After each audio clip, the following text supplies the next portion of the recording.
পশ্চিমবঙ্গের মাটি মানেই তো লালন আর চণ্ডীদাসের সম্প্রীতি।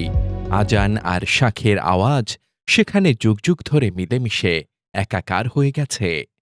কিন্তু সেই চেনা ছবিটা এবার যেন বদলে যেতে চলেছে। দিল্লির বিজেপি কর্তাদের নির্দেশে বাংলার রাজদণ্ড এখন শুভেন্দু অধিকারীর হাতে। কিন্তু এই অভিষেক উৎসবের মাঝেই সাধারণ মানুষের মনে এক গভীর সংশয় উকি দিচ্ছে। যে নেতা প্রকাশ্য জনসভায় দাঁড়িয়ে মুসলিম সম্প্রদায়ের মানুষের দিকে বিষ উগরে দেন, প্রতিবেশী দেশকে ধ্বংস করার হুমকি দেন, তিনি কি পারবেন সবার মুখ্যমন্ত্রী হতে? শুভেন্দু অধিকারীর রাজনৈতিক ইতিহাস ঘাটলে জনসেবার চেয়েও বড় হয়ে ফুটে ওঠে বিভাজনের এক ভয়াবহ আমলনামা। অন্তত মুখে হলেও বিজেপি তাদের নীতি ঠিক করেছে সবকা সাথ সবকা বিকাশ। सबका साथ सबका विकास बंद करो, नो नीड সংখ্যালঘু মোর্চা। কিন্তু সেটাকেও সরাসরি চ্যালেঞ্জ করেছিলেন শুভেন্দু।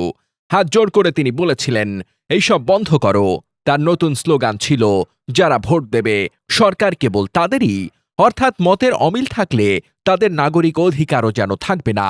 এই প্রশ্নটাই আজ কোটি কোটি মানুষের মনে আশঙ্কা হয়ে দেখা দিয়েছে।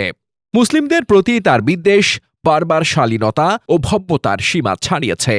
রমজানের ঠিক আগে বিধানসভার বাইরে দাঁড়িয়ে তিনি হুমকি দিয়েছিলেন, মুসলিম বিধায়কদের চ্যাংদোলা করে রাস্তায় ফেলবেন। হারের দায় মুসলিমদের ওপর চাপিয়ে তাদের নিয়ে চরম অবজ্ঞার সুরে কথা বলেছেন।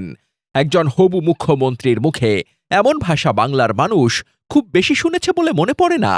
কেবল ঘরের মধ্যেই নয়, সীমানার ওপারেও তিনি ছড়াচ্ছেন উগ্রবাদের উস্কানি। প্রতিবেশী রাষ্ট্রকে সবক শেখাতে গিয়ে গাজায় ইসরায়েলি হামলার উদাহরণ টেনেছেন। অপারেশন সিন্দুরের মতো কাল্পনিক যুদ্ধের ডাক দিয়ে তিনি কি দুই দেশের কূটনৈতিক সম্পর্ককে বারবার খাদের কিনারায় ঠেলে দিয়েছেন? ভয় দেখানোই যেন শুভেন্দুর রাজনীতি। 1 কোটি রোহিঙ্গার এক কাল্পনিক পরিসংখ্যান দিয়ে তিনি রাজ্যবাসীর মনে সন্দেহ আর ঘৃণার বীজ বুনেছেন। তার কাছে বিরোধিতার মানেই হল বাংলাদেশি তকমা দেওয়া। এমনকি মানুষের চলাফেরার ওপরেও তিনি ধর্মীয় বিধিনিষেধ আরোপ করতে চেয়েছিলেন। যে নন্দীগ্রাম হিন্দু মুসলিম ঐক্যের প্রতীক ছিল, আজ সেই মাটিতেই শুভেন্দু বলছেন তিনি কেবল হিন্দুদের জন্য কাজ করবেন।